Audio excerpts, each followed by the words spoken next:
Gibiyaan ako ang akong buntis nga uyab. Tungod di ko gustong madamay siya sa akong kalisod.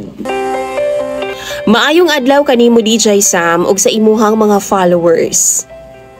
Taga Zamboanga di ay ko ug nagtrabaho ko sa usa ka tindahan sa mga school supply.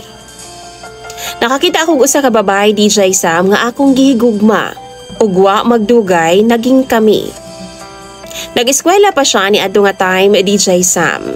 Samtang ako nagtrabaho sa usa ka kumpanya. Unya, dito man gud siya magsigi og palit DJ Sam sa iyang mga panginahanglanon. Tapos ganahan pagyud ko kay ako gyud ang iyang pilion nga mo entertain sa iyaha. Di gyud siya ganahan na sa akong mga kauban kay ako lagi daw ang iyang gustong palitan. Naapo daw siya'y tuyo sa ako DJ Sam. Ako ang mga kauban nakaibaw pud sila nga duna may relasyon nga ginatago. Unya, wa magdugay DJ Sam kay nahibaw-an naman sa akong mga kauban ginasungog-sungog nami. Okay ra pud sa ako kay tinuod man pud. Unya, giimbita ko sa akong uyab DJ Sam nga manguli daw mi sa ilaha. Pinangga jud kay siya sa iyang mga magpapa DJ Sam. Saksi ko ana, kay lagi kinamanghuran man pud siya. Ana jud di ay DJ Sam no pagka kinamanghuran, palangga gyud kaayo. Unya ako ato nga time DJ Sam kay nag-boarding house raman ko. Apa niingon sila ang iyang mga ginikanan nga adto na lang daw ko mag-ulian sa ilaha matag hapon. Kanang mo out na ko sa trabaho ba DJ Sam. Kay pobre raman lagi ta, maong manarbaho man jud. Unya kay ang iyang mama ug papa di naman siya gusto nga papaulion ko sa amo sa Zamboanga. Kay lagi nakuha na daw nako ang ilang anak.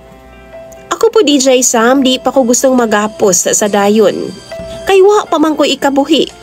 Pila ragod ang sweldo sa akong pagpanarbaho DJ Sam. Dili pa ko andam nga magminyo. Pero ingon niya mga ginikanan okay ra daw. Basta di lang daw nako biyaan ang ilang anak. Unya, perti ra ba ka arte DJ Sam sa akong uyab? Kay lagi kinamanghuran man siya.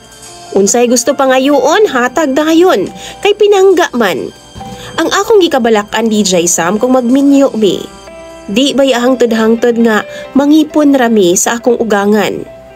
Og tungod wa nako magustuhan ang nahitabo dito DJ Sam, nanarbaho jud ko. Wa ko mananghid sa akong uyab nga mularga ko pagkahapon sa Zamboanga. Miuli ko sa amoa DJ Sam. Ug wa pod kahibaw ang iyang mama ug papa. Apan ang problema kay gusto daw muapas ang akong uyab diri sa Zamboanga.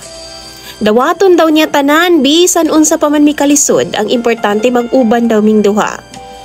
Gusto bitaw na ako unta po DJ Sam nga muapas siya nako.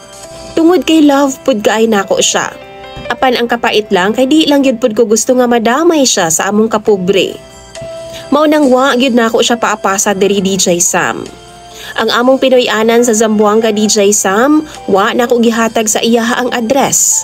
Kung asa mi nagpuyo, kay lagi kung ako siyang tagaan, muapas man gyud to siya nako diri. Og di gyud ko gusto DJ Sam nga muapas siya nako. Lisod kaayo mi. Lisod pa kaayo ang akong kahimtang. Abi gyud nako DJ Sam og giundangan ako niya. Di nako niya tandugon na sa akong pamuyo. Apan miabot ang 2 ka buwan DJ Sam gikan sa pag-uli nako diri sa amoa sa Zamboanga. Gitagaan na pud kog problema sa akong uyab. Miana siya DJ Sam nga buntis ko na siya. 2 na daw ka buwan.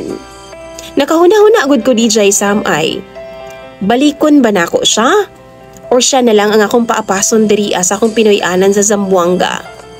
Palihog daw bi, unsa bay angay na kong buhaton. Advice daw mo sa comment section kay ako ng pambasahon. Itago na lang po di ay ko sa ngalang Bonbon. Ug ang akong uyab, itago na lang nato sa pangalang Jenna. Daghan kay salamat DJ Sam sa pagbasa ning akong problema.